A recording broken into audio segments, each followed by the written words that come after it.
Hello everyone, আমি শ্রীরূপ রয়েছি তোমাদের সঙ্গে। আর তোমরা শুনছো বিভিন্ন রকম ভূতের গল্প দিয়ে সাজানো আমাদের এই audio story series scary tales. আমাদের চ্যানেলে যারা নতুন রয়েছো তাদের উদ্দেশ্যে বলছি, তোমরা যদি বন্ধু আমাদের স্কেরি টেলসকে এখনো পর্যন্ত সাবস্ক্রাইব না করে থাকো তাহলে কি করছো? তাড়াতাড়ি সাবস্ক্রাইব করো। স্কেরি টেলসে আজ তোমরা শুনবে শুভেন্দু চট্টোপাধ্যায়ের কলমে একটি গ্রাম বাংলার ভূতের গল্প, দুর্যোগের রাত। আজকের গল্প পাঠে রয়েছে অমিত, গল্পের সূত্রধার আমি শ্রীরূপ। শুরু হচ্ছে স্কেরি টেলসের আজকের গল্প, দুর্যোগের রাত।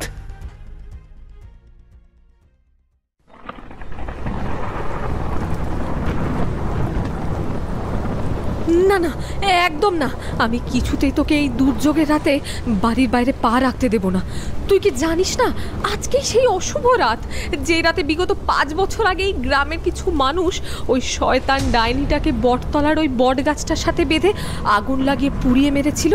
আর যখন ওই ডাইনির সর্বাঙ্গে ওই আগুনের লেলিহান শিখা ছড়িয়ে পড়েছিল, ঠিক তখনই ওই ডাইনি ওই সমস্ত গ্রামবাসীদের চিৎকার করে বলেছিল, তোমরা কি ভেবেছো এইভাবে আমাকে পুড়িয়ে মারলে আমার হাত থেকে তোমরা নিস্তার পেয়ে যাবে? না, কখনোই না।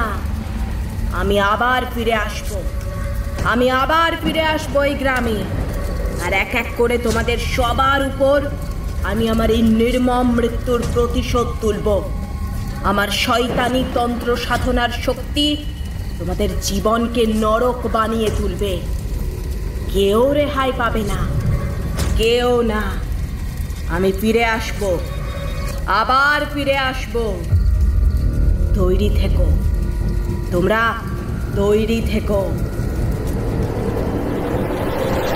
সেই দিনের পর থেকে প্রতি বছর সেই ভাদ্র মাসের অমাবস্যার রাতে এই গ্রামের প্রায় অনেকেই নুপুরের ছমছম শব্দ, কোনো এক মহিলার কান্নার শব্দ শুনছে। আবার কেউ কেউ রাতের অন্ধকারে এক লাল পাড়ের সাদা শাড়ি পরা এক ভয়ঙ্কর নারী মূর্তিকে নিজেদের ঘরের জানলার বাইরে দাঁড়িয়ে থাকতে দেখেছিল। আর এরপরেই ওদের সবার জীবনে ঘনিয়ে আসতে থাকলো ঘোর বিপদের কালো ছায়া। যারাই ওই বিকট দর্শন নারী মূর্তিকে দেখেছিল তাদের প্রায় প্রত্যেকেই কিছুদিনের ব্যবধানে মুখে রক্ত উঠে মারা যেতে লাগলো। আবার কেউ কেউ রাতের অন্ধকারে কিসের এক অমোঘ আকর্ষণে বাড়ি থেকে বেরিয়ে যেত, আর ফিরে আসতো না। পরের দিন ওই ব্যক্তির প্রাণহীন রক্তহীন মৃতদেহ উদ্ধার করা হতো ঠিক ওই বটতলার পাশ থেকে। সেই থেকে সবার বিশ্বাস হয়ে গেল যে ওই ডাইনি আবারও ফিরে এসেছে এই গ্রামে, আর সে এবার তার মৃত্যুর প্রতিশোধ তুলছে এক এক করে। তাই সব কিছু জানা সত্ত্বেও আমি তোকে এই দুর্যোগ ভরা অমাবস্যার রাতে কিছুতেই বাড়ির বাইরে যেতে দেব না। আমার মাথার দিব্যি রইল শ্যামল, তুই আজ কিছুতেই বাড়ির বাইরে যাবি না। আর যদি তুই চলে যাস তাহলে আমার মরা মুখ দেখবি তুই। এই কথা বলে রাখলুম আমি। এই কথা বলে চুপচাপ নিজের ঘরে চলে গেলেন বিমলা দেবী। আর শ্যামল তার মায়ের কথা রাখতে সেদিন আর বাড়ির থেকে বেরোলো না ঠিকই, কিন্তু কপালের লিখন খণ্ডন করার সাধ্যি কারোর নেই। তাই শ্যামল নিজে বিপদের কাছে গেল না ঠিকই, কিন্তু বিপদটা নিজে এবার শ্যামলদের পরিবারে চলে এলো। আর এর পরিণাম যে কতটা ভয়ঙ্কর হয়ে উঠেছিল শ্যামলদের পরিবারের জন্য, সেই কথা ভাবলে আজও শ্যামলদের তথা ওই হরিনারায়ণপুর গ্রামের প্রত্যেকটা গ্রামবাসীর বুকের ভেতরটা ভয়ে হিম হয়ে যায়। সেই দুর্যোগের রাত আজও ওদের সবার মনের গহীন অন্ধকারে নিজের একটা ভয়ের সাম্রাজ্য বিস্তার করে রেখেছে, যেটা চাইলেও ওরা ওদের মন থেকে দূরীভূত করতে পারবে না। আর এই ঘটনা সহজে ভুলে যাবার মতো ঘটনাও নয়। এই ঘটনার সূত্রপাত আজ থেকে প্রায় 5 বছর আগে।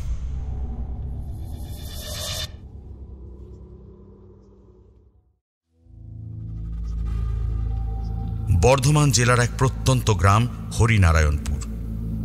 দামোদর নদের ঠিক তীরবর্তী এই গ্রামটা সবুজে ঘেরা, শান্ত পরিবেশ এই গ্রামটার। শহর থেকে দূরে হওয়ায় প্রাকৃতিক সৌন্দর্য ভরপুর মাত্রায় দেখতে পাওয়া যায় এই গ্রামে। গ্রামটা খুব একটা বড় নয়, কয়েক ঘর গৃহস্থের বাস এই গ্রামে। আর গ্রামের চতুর্পাশ জুড়ে ছড়িয়ে আছে মাঠ আর জঙ্গল। এই গ্রামের ঠিক মাঝেই ছোট্ট একটা বাজার আছে, আর এই বাজারের পাশেই একটা বড় বট গাছ ছিল। সবাই সেটাকে বটতলা বলেই ডাকত। প্রায় প্রতিদিন সন্ধ্যাবেলায় গ্রামের সব ছেলে বুড়োরা দৈনন্দিন কাজকর্ম মিটিয়ে একসাথে ওই বটতলার বেদিটার উপর বসে জমিয়ে আড্ডা দিত, গল্পগুজব করত, আর প্রায় রাত অবধি চলত তাদের এই আড্ডা। এই গ্রামের জমিদার ছিলেন রমাকান্ত রায় বাহাদুর। দেখতে রাশভারী হলে কি হবে, আসলে উনি ছিলেন একদম মাটির মানুষ। প্রজাদের সুখ দুঃখে সব সময় ওদের পাশে থাকতেন তিনি। ওনার আমলে প্রজারা বেশ সুখে শান্তিতেই বসবাস করছিল। জমিদারবাবু তার স্ত্রী বিমলা দেবী আর বছর 15 ছেলে শ্যামলকে নিয়ে এই গ্রামেই থাকতেন। শ্যামল এই গ্রামেরই পাঠশালায় পড়ে। বিকালবেলায় পাঠশালা ছুটির পর ওরা কয়েকজন বন্ধু নদীর পাড়ে বসে, কিছুক্ষণ আড্ডা দেবার পর ফিরে আসে যে যার বাড়িতে। এইভাবে বেশ সুখে শান্তিতেই কাটছিল ওদের দিনগুলো। কিন্তু এই সুখ বেশি দিন ওরা ভোগ করতে পারেনি। দুর্যোগের কালো ছায়া খুব শীঘ্রই এই হরিনারায়ণপুর গ্রামটাকে ঢেকে ফেলতে সুদূর কেতু গ্রামের অট্টহাস সতীপীঠের মহাশ্মশান থেকে উড়ে আসছে।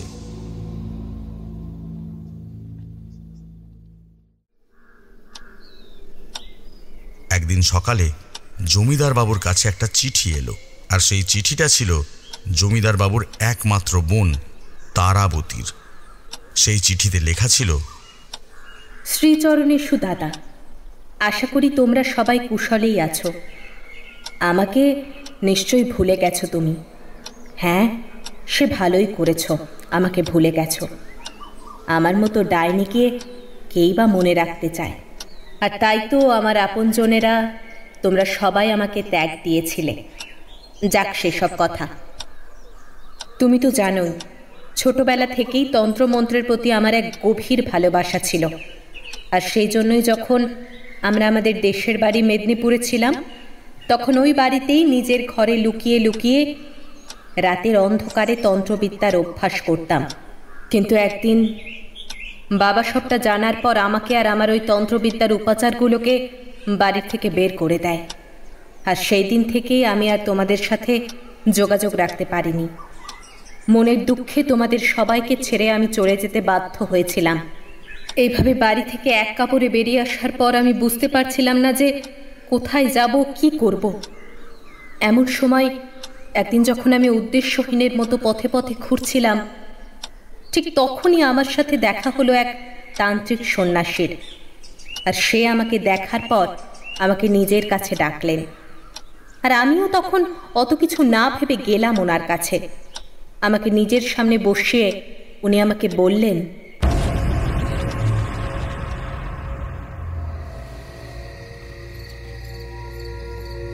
তুই তন্ত্র সাধিকা হতে চাস? ওনার এই প্রশ্নের জবাবে আমি ওনাকে বললাম, হ্যাঁ গুরুদেব, আমি একজন শক্তিশালী তন্ত্র সাধিকা হতে চাই। আপনি দয়া করে আমাকে আপনার শিষ্যা করে নিন। জানেন গুরুদেব, আমার সব আপনজনেরা আমাকে ত্যাগ দিয়েছে, আর তাই মনের দুঃখে এক বস্ত্রেই বাড়ি থেকে বেরিয়ে এসেছি। কিন্তু এখন আমি জানি না কোথায় যাব, কি করব, কোথায় থাকব। এই কষ্ট আর সইতে পারছি না। ইচ্ছে করে এই মুহূর্তেই নিজের এই জীবনটাকে শেষ করে দিই। কিন্তু আত্মহত্যা যে মহাপাপ, তাই পিছিয়ে আসি বারবার। আপনি আমায় কৃপা করুন গুরুদেব, আপনি আমায় কৃপা করুন। এই বলে আমি ওনার সামনে বসে চোখের জল মুছতে লাগলাম। আমার এই অবস্থা দেখে ওই সাধু আমাকে বললেন, বেটি, তুই কাঁদিস না। আজ থেকে তুই আমার সাথেই থাকবি, আর আমার কাছে থেকে তুই তন্ত্র সাধনা করবি। আমার বিশ্বাস তুই একদিন এক শক্তিশালী তন্ত্র সাধিকা হয়ে উঠবি। তুই আজ থেকে আমার সাথে সাথেই থাকবি, বিভিন্ন শ্মশানে মশানে সাধনা করবি, কিন্তু এই পথ মোটেও সহজ হবে না। পদে পদে নানান রকমের বিপদ আসবে, ভয় আসবে, কিন্তু এই সমস্ত কিছুকে তোকেই জয় করতে হবে মা। আর এইভাবেই তুই সিদ্ধি লাভ করবি সাধনায়। বেটি, তোর নাম কি আছে? সাধুর এই প্রশ্নের জবাবে আমি ওনাকে বললাম, আগে গুরুদেব, আমার নাম তারাপতি। আমি মেদিনীপুরের কলাইকুণ্ডা গ্রামের জমিদার শ্রীযুক্ত রাম মনোহর রায়বাহাদুরের মেয়ে। কিন্তু আমার এই তন্ত্র সাধনা করার নেশার জন্য আমার পরিবার আমাকে ত্যাগ দিয়েছে, তাই এখন আমি একা।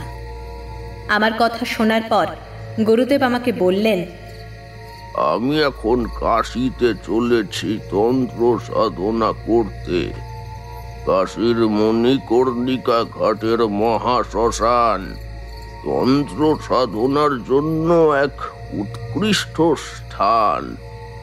ওই মহাশ্মশানের চিতার আগুন কখনো নিভে যায় না, আর সেই জ্বলন্ত চিতার সামনে বসে তন্ত্র সাধনা করতে পারলে অবশ্যই সিদ্ধি লাভ করা যায়। তাই আমার ইচ্ছা তুইও আমার সাথে কাশীতে চল। সেখানেই আমি তোকে তন্ত্র সাধনা শেখাবো। জ্বলন্ত চিতার সামনে দিনে ও রাতে বসে তোকে সাধনা চালিয়ে যেতে হবে। আর ওই স্থানে বসবাসকারী প্রেতদের নিজের বশে এনে প্রেত সিদ্ধ তন্ত্র সাধিকা হতে হবে তোকে।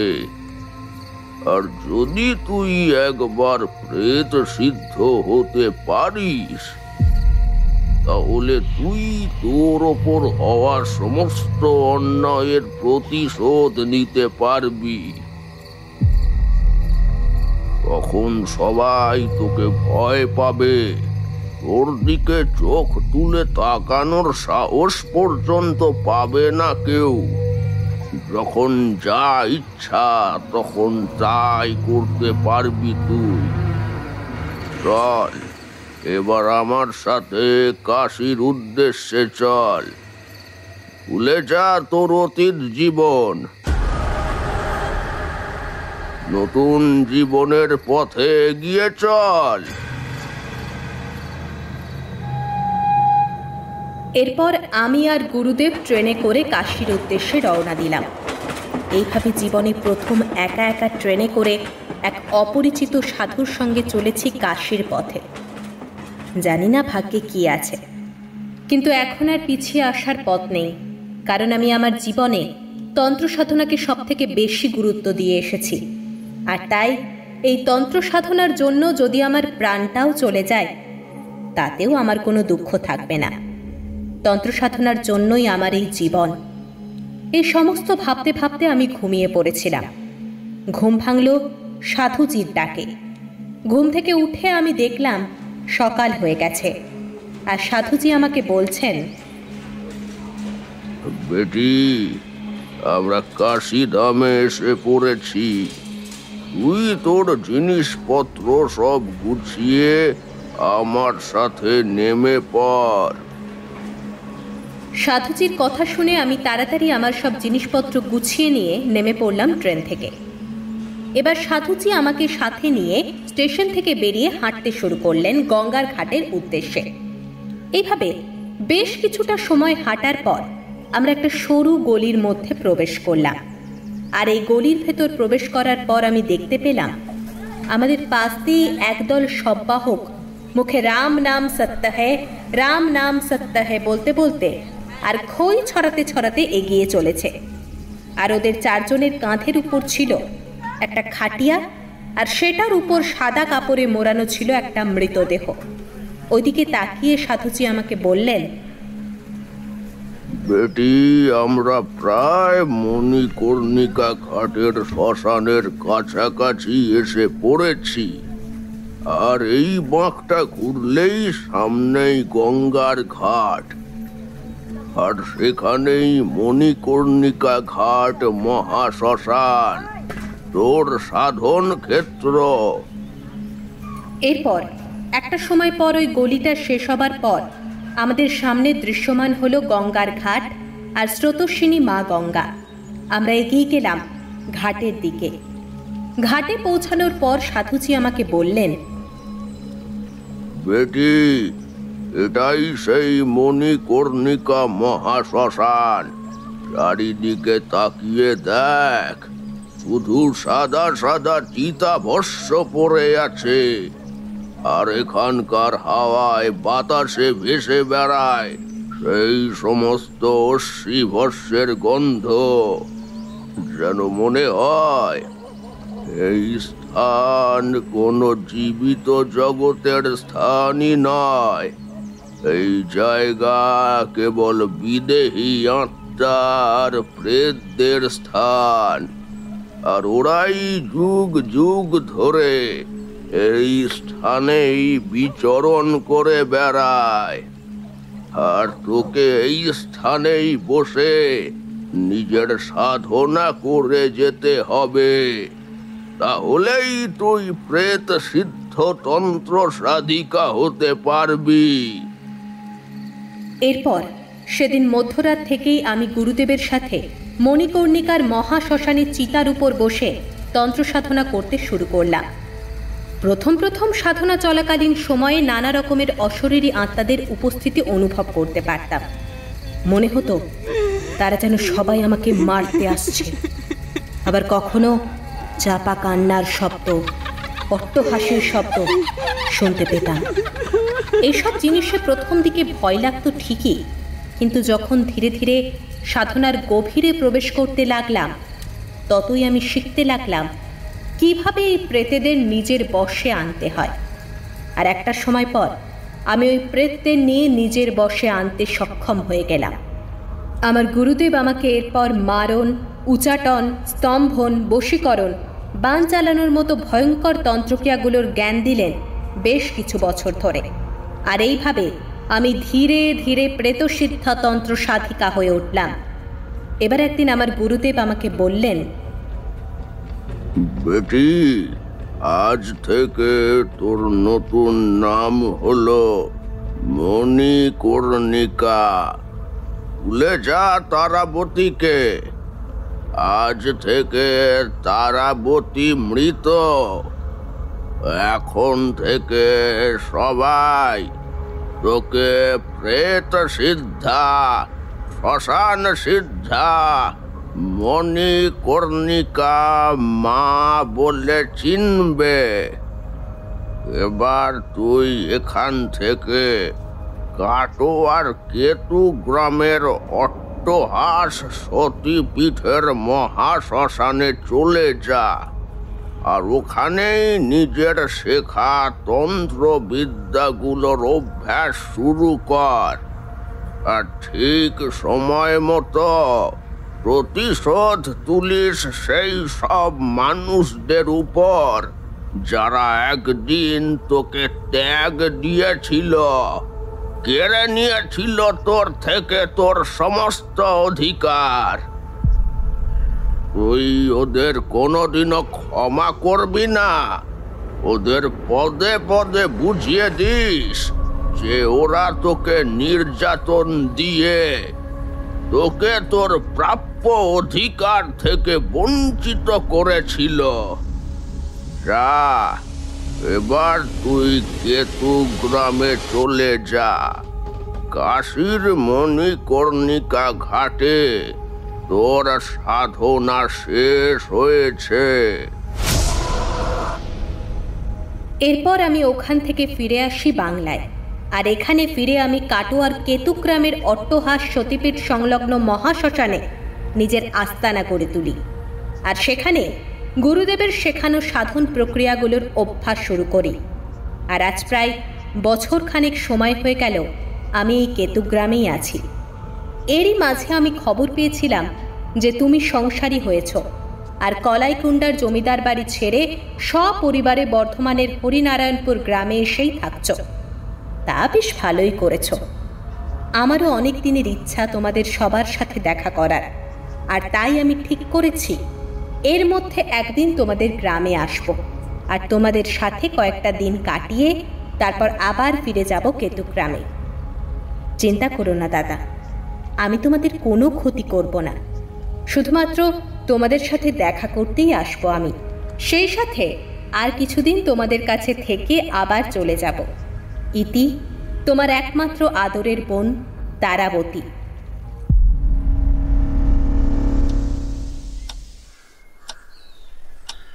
এই চিঠিটা পড়ে জমিদার বাবুর দুই চোখ দিয়ে জল গড়িয়ে পড়ল, কিন্তু তিনি সেই ভাবটা নিজের মধ্যে চেপে রাখলেন। আর তারপর তিনি গিন্নিমাকে ডাকলেন। গিন্নিমা আসার পর উনি গিন্নিমাকে বললেন, বিমলা, জানো আজ এত বছর পর আমার সেই ছোট বোন তারাবতী আমাদের সাথে আবার দেখা করতে আসছে। তোমার হয়তো মনে আছে, আমার ওই বোন লুকিয়ে লুকিয়ে আমাদের কলাইকুণ্ডার বাড়িতে তন্ত্র সাধনার অভ্যেস করতো বলে বাবা ওকে বাড়ি থেকে এক কাপড়েই তাড়িয়ে দিয়েছিলেন। আর সেই দিন থেকেই ও নিরুদ্দেশ ছিল, কিন্তু আজ ওর তরফ থেকে চিঠিখানা আমার কাছে এসেছে, আর এখানে ও আমাদের সাথে দেখা করতে আসবে সেটা লেখা আছে। তুমি ওর থাকা খাওয়ার ব্যবস্থা করো। কত বছর পর আবার আমি আমার সেই আদরের ছোট বোনকে দেখতে পাবো। আমার সেই ছোট্ট তারা আজ না জানি কতটা বড় হয়ে গেছে। ওর আসার খবর পেয়ে আমি যে কত খুশি হয়েছি আমি বলে বোঝাতে পারবো না গো। যাও গিন্নি, যাও, তুমি ওর থাকা খাওয়ার ব্যবস্থা করো। গিন্নিমা জমিদার বাবুর কাছ থেকে আর বাড়ির পুরনো দাস দাসীদের মুখ থেকে তারাবতীর ব্যাপারে অনেক রকমের কথা শুনেছিলেন, আর সেগুলো মোটেও কোনো সুখকর কথা ছিল না।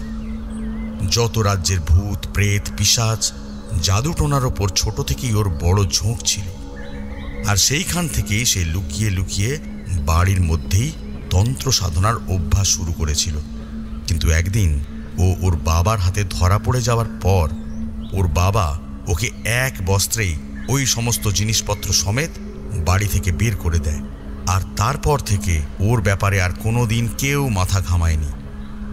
ওই অলক্ষণে মেয়ে তো যে কোনো দিন এই পরিবারের মানুষদের বড় কোনো ক্ষতি করে দিতেও পিছোপা হবে না। এই রকম মেয়েরা যে কোনো রকমের খারাপ কাজ অতি সহজেই করতে পারে। এই সমস্ত কিছুর আশঙ্কা গিন্নিমার মনের ভেতর দেখা দিতে লাগলো, কিন্তু সেই কথা তিনি জমিদার বাবুকে জানালেন না, কারণ যতই হোক তারাবতী ওনার একমাত্র ছোট বোন, আর বোনের বিরুদ্ধে এই রকম কথা তিনি কেনই বা সহ্য করবেন। তাই গিন্নিমা সমস্ত ভয় আশঙ্কাকে নিজের মধ্যে চেপে রেখে তারাবতীর থাকা আর খাওয়ার ব্যবস্থা করতে লাগলেন। যথারীতি দুদিন পর একদিন সন্ধ্যাবেলায় যখন গিন্নিমা তুলসী তলায় প্রদীপ দেখাচ্ছিলেন, ঠিক তখনই কোথা থেকে একটা মরা কাকের বাচ্চা মুন্ডহীন অবস্থায় এসে পড়ল ওনার পায়ের কাছে। আর এই দৃশ্য দেখে গিন্নিমা ভয়ে চিৎকার করে উঠলেন, ও বাবা গো, এটা কি? দুর্গা মা, রক্ষা করো, রক্ষা করো, তুমি মা রক্ষা করো। এই লক্ষণ তো ভালো নয়। এই ভর সন্ধেবেলা এরকম মুন্ডহীন মরা কাকের বাচ্চার দেহটা এখানে এলো কি করে? এই, কে কোথায় আছিস? তাড়াতাড়ি কর্তামশাইকে খবর দে, দেখ কি অশুভ ঘটনা ঘটেছে। যাক, শিগগিরই যা, শিগগিরই গিয়ে কর্তামশাইকে ডেকে আন। এরপর গিন্নিমার একজন দাসী ভেতর বাড়িতে গিয়ে জমিদার বাবুকে ডেকে আনলো, আর কিছুক্ষণের মধ্যে জমিদার বাবু উঠোনে তুলসী তলার কাছে এলেন। আর তারপর গিন্নিমা ওনাকে বললেন, এই দেখো না, এই ভর সন্ধেবেলায় কোথা থেকে একটা মুন্ডহীন মরা কাকের বাচ্চা এসে পড়েছে এই তুলসী তলায়। এটা কোনো সাধারণ ব্যাপার নয় গো, নিশ্চয়ই এটা কোনো অশুভ ইঙ্গিত। আমার খুব ভয় লাগছে গো, আমাদের পরিবারের ওপর কোনো বিপদ আসবে না তো? গিন্নির কথা শেষ হওয়ার আগেই এক রহস্যময়ী নারী কণ্ঠের শব্দ ভেসে এলো জমিদার বাড়ির সিংহ দরজার বাইরে থেকে। জয় শ্মশান যক্ষিণীর জয়, জয় মহাডামরীর জয়। কি জয়, কি শুভ অশুভ, সবই তো আমাদের নিয়তি বৌদি। কখনকার জীবনে শুভ সময় আসবে, আবার কখন সেই শুভ সময়টা অশুভ সময়ে রূপান্তরিত হয়ে যাবে, সেই হিসেব রাখার ক্ষমতা আমাদের হাতে তো নেই বৌদি। আজ মরা কাকের বাচ্চা দেখছো, কিন্তু আবার কাল হয়তো তুমি দেখবে মরার মাথার খুলি পড়ে রয়েছে এই উঠোনে। কখন যে আমাদের সামনে কি চলে আসবে তা কে বলতে পারে, বলো তো বৌদি? এরপর সবার দৃষ্টি চলে গেল ওই সিংহ দরজার দিকে। আর ওই দিকে তাকিয়ে ওরা সবাই দেখতে পেল একজন মধ্যবয়সী মহিলা এসে দাঁড়িয়ে আছে চৌকাঠের সামনে। পরনে ছিল তার লাল পাড়ের সাদা তাঁতের শাড়ি, গলায় আর হাতে ছিল রুদ্রাক্ষের মালা, কপালে কাঁধের ওপর ঝোলানো ছিল একটা লাল রঙের ঝোলা। সেই ঝোলার থেকে একটা পিতলের ত্রিশূল বেরিয়েছিল। ওই মহিলার চোখ দুটো যেন অন্ধকারে জ্বলছিল। এরপর ওই মহিলা এক পা দু পা করে চৌকাঠ পেরিয়ে বাড়ির ভেতরে উঠোনে প্রবেশ করল। আর ওর উপস্থিতিতে গোটা বাড়িতে ছড়িয়ে পড়ল একটা বিশ্রী পোড়া গন্ধ। যেন মনে হতে লাগলো এই স্থান এক শ্মশান ভূমি। শ্মশানের সেই ছাইয়ের গন্ধ ধীরে ধীরে ছড়িয়ে পড়তে লাগলো গোটা বাড়িতে। এরপর ওই মহিলা এগিয়ে গেল জমিদার বাবুর দিকে, আর তারপর জমিদার বাবুর পায়ে হাত দিয়ে প্রণাম করে বলল, দাদা, আজ কত বছর পর তোমাকে দেখছি। তোমার হয়তো মনে আছে, যখন আমি কলাইকুণ্ডা থেকে চলে যাই তখন আমার বয়স ছিল মাত্র 12 বছর। সেই দিন তোমায় শেষবারের মতো দেখেছিলাম। কখনো ভাবতেই পারিনি আবার তোমাদের সাথে দেখা করতে পারবো। জানো তো দাদা, এই কয়েক বছর ধরে আমার মধ্যে এক অভিমানের পাহাড়ের সৃষ্টি হয়েছিল তোমাদের বিরুদ্ধে। আমি দিন রাত মনে মনে ভাবতাম যে আমি তোমার একমাত্র ছোট বোন। আমার বাবা তো আমায় কোনোদিনই পছন্দই করতেন না, কারণ আমার জন্মের আগে ঠাকুমা আর দাদু দুজনেই মাসের ব্যবধানে মারা গিয়েছিলেন। আর তারপর আমার জন্মের কয়েক সপ্তাহ পর আমার মা মারা গেলেন। আর সেই সময়ে বাবার জমিদারিতেও একটা বড়সড় ঝামেলার সূত্রপাত হয়। আর এই সমস্ত কিছুর দায় এসে পড়তে থাকে আমার উপর। আমি যত বড় হতে থাকি ততই বাবার চোখের বিষ হয়ে উঠতে থাকি। আমি কোনোদিনও বাবার ভালোবাসা পাইনি, মা কি জিনিস সেটাও জানতে পারিনি। কিন্তু আমি তোমার ভালোবাসা পেয়েছিলাম দাদা। ওই বাড়িতে আমার উপর যতই অন্যায় হতো না কেন, তুমি কিন্তু সব সময় আমার পক্ষে থেকে কথা বলতে। কিন্তু সেদিন যখন আমাকে ওই বাড়ি থেকে বের করে দেওয়া হচ্ছিল, আমি ভেবেছিলাম আর কেউ না হোক, অন্তত তুমি এর প্রতিবাদ করবে। কিন্তু সেদিন তুমিও চুপ করেছিলে। তোমার মনেও সেই সন্দেহটা এসেছিল যে আমি ডাইনি, আমি কুলোটা, তাই আমার ওই সংসার থেকে বিদায় নেওয়াটাই শ্রেয় হবে। তাই সেদিন ওদের মতো তুমিও চুপ করে থেকে তামাশাটা দেখছিলে। সেদিন আমার চোখের জলও তোমার মনকেও ভেজাতে পারেনি। কিন্তু দাদা, আজ আমি সেই সব অভিমানের পাহাড়কে ভেঙে দিয়ে আবারও ছুটে এসেছি তোমারই কাছে। দাদা, তুমি তোমার এই তারাকে আশ্রয় দেবে তো? তাড়িয়ে দেবে না তো দাদা? তারাবতীর এই কথা শুনে জমিদার বাবু ওকে বুকে জড়িয়ে ধরলেন, আর তারপর আবেগ ঘন গলায় বললেন, না রে বোন, তুই ভাবলি কি করে তোর এই দাদা তোকে তাড়িয়ে দেবে? তোর যতদিন খুশি এই বাড়িতে থাকবি, এখানে তোর কোনো অসুবিধা হবে না। আজ আমার কি আনন্দের দিন যে এতদিন পর আমি আমার একমাত্র ছোট বোনকে আবার দেখতে পেলাম। সব মান অভিমান ভুলে গিয়ে আবার আমরা এক হয়ে থাকি। এই বাড়িতে তোর কোনো রকম অসুবিধা হবে না রে বোন। এরপর তারাবতী গিন্নিমাকে প্রণাম করল, আর তারাবতীর স্পর্শে গিন্নিমার সর্বাঙ্গে একটা ভয়ের শীতল স্রোত বয়ে গেল। তারাবতী এবার গিন্নিমাকে বলল, বৌদি, আমাকে তুমি তাড়িয়ে দেবে না তো? আমাকে সবসময় নিজের সঙ্গে সঙ্গেই রেখো। আমারও তো মা নেই, তাই আজ থেকে তুমি আমার মায়ের মতো। আমাকে সামলে রেখো। আমি ছোট থেকেই বাবার পর এই দাদাকে আমার অভিভাবক হিসাবে দেখে এসেছি, আর তাই তো বেশি দিন অভিমান করে থাকতে পারলাম না। তাই সেই আমাকে ফিরে আসতে হলো তোমাদেরই কাছে। এই কথা বলে তারাবতী গিন্নিমাকে জড়িয়ে ধরল, আর তারাবতীর স্পর্শে গিন্নিমার গাটা ছমছম করে উঠল। এবার গিন্নিমা তারাবতীকে বললেন, তাড়িয়ে দেবো কেন ঠাকুরজি? এটা তো তোমারও বাড়ি। তোমার দাদা এখানে তোমার থাকার সমস্ত ব্যবস্থাই করে রেখেছেন। তুমি এবার আমার সাথে ঘরে চলো, আমি তোমাকে তোমার ঘরটা দেখিয়ে দিচ্ছি। এসো আমার সাথে। এরপর তারাবতীকে সাথে নিয়ে গিন্নিমা বাড়ির ভেতর চলে গেলেন। কিন্তু গিন্নিমা যদি জানতেন যে কি ভয়ঙ্কর অশুভ শক্তিকে সে তার সংসারে প্রবেশ করালেন, তাহলে তিনি কোনো দিনই এই কাজ করতেন না। কিন্তু এখন আর কি করা যাবে? যা হবার তা তো ঠিক সময় মতোই ঘটবে। এখানে কারোর কিচ্ছুই করার ছিল না। তারাবতীর ঘরে প্রবেশ করাতে সারা জমিদার বাড়ির অন্দরমহলের ভেতরে সেই শ্মশানের ছাইয়ের গন্ধ আর চিতার গন্ধ ছড়িয়ে পড়তে লাগলো। আর সারা বাড়িতে এক রক্তমাখা লাল লাল পায়ের ছাপ ফুটে উঠতে লাগলো। এই দৃশ্য গিন্নিমা লক্ষ্য করেননি, কিন্তু অন্দরমহলের মালতী ঝিয়ের চোখে সেই পায়ের ছাপগুলো পড়ল, আর সে তখন বাকি ঝি চাকরদের ডেকে এই দৃশ্য দেখালো। কর্তামশাই আর গিন্নিমা এই সর্বনেশে মহিলাকে ঘরের ভেতর ঢোকালেন, আর ঘরে প্রবেশ করতেই এই ডাইনি নিজের অশুভ শক্তির প্রভাব দেখাতে শুরু করেছে। দেখছো না, সারা বাড়িতে কিরকম একটা মরা পচার গন্ধ, ছাইয়ের গন্ধ ভেসে বেড়াচ্ছে।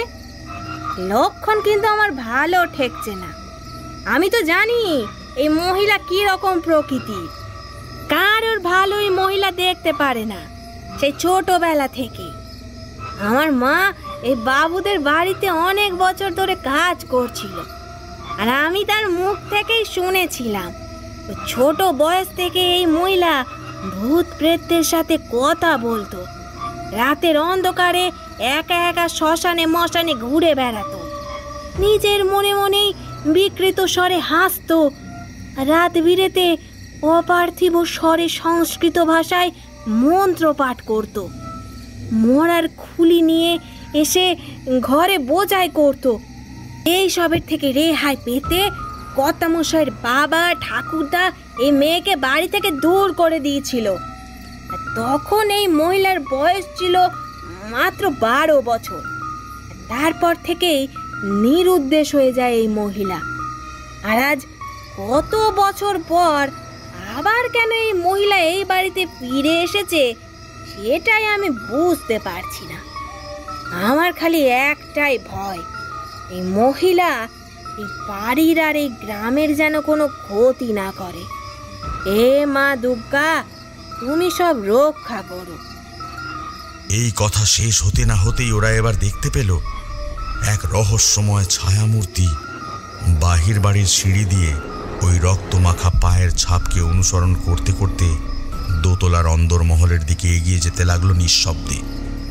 এই দৃশ্য দেখে বাড়ির ঝি চাকরেরা সবাই ভয় তটস্থ হয়ে গেল, আর এবার ওরা নিজেদের মধ্যে বলাবলি করতে লাগলো, ঘোর বিপদ ঘনিয়ে আসবে এবার আমাদের এই গ্রামে। কর্তামশাই আর গিন্নিমা নিজেরাই খাল কেটে কুমির ঢুকিয়েছেন। এবার সর্বনাশের জন্য প্রস্তুত থাকতে হবে আমাদের সবাইকে, কারণ ওই মহিলা মোটেও কোনো ভালো উদ্দেশ্য নিয়ে এই বাড়িতে আসেনি। ও এসেছে ওর অপমানের প্রতিশোধ নিতে, আর এই বাড়ি তথা এই গ্রামের সর্বনাশ করতে। তোমরা সবাই দুর্গা মায়ের নাম জপ করো, পারলে একমাত্র উনিই পারবেন আমাদের এই বিপদ থেকে রক্ষা করতে। যথারীতি গিন্নিমা তারাবতীকে নিয়ে এলো দোতলার অন্দরমহলের একদম শেষ প্রান্তের একটা বড় ঘরে। ঘরটা ছিল দক্ষিণমুখী আর খোলামেলা, সবসময় আলো বাতাস খেলা করে ওই ঘরে। গিন্নিমা তারাবতীকে নিয়ে প্রবেশ করলেন ওই ঘরে। এরপর উনি তারাবতীকে বললেন, ঠাকুরজি, আজ থেকে তুমি এই ঘরেই থাকবে। এই ঘরটা আমাদের সকলের খুব পছন্দের। এখানে সারাদিন আলো বাতাস খেলা করে, আর সকাল সন্ধ্যায় পাখির কলরব ভেসে আসে ওই জানলা থেকে। এই ঘরটাই তোমার থাকার জন্য তোমার দাদা বেছে রেখেছেন। তাই এবার তুমি কাপড়টা পরিবর্তন করে হাত মুখ ধুয়ে বিশ্রাম করো। আমি গিয়ে তোমার খাবার দাবারের ব্যবস্থা করছি। গিন্নিমার এই কথা শুনে তারাবতী বলল, বৌদি, তুমি এবার যাও, কিন্তু একটা কথা তোমায় বলে দিচ্ছি, আমি যতদিন এই বাড়িতে থাকবো ততদিন আমি কোথায় যাচ্ছি, কি করছি, এইসব নিয়ে আমাকে কোনো প্রশ্ন করবে না। আর রাতের বেলায় আমার ঘরের সামনে আসবে না। আমার যা দরকার হবে আমি কোনো দাসীর মারফত সেটা নিয়ে নেব। তোমাদের এই দিকে আসতে হবে না। এবার তুমি যাও বৌদি।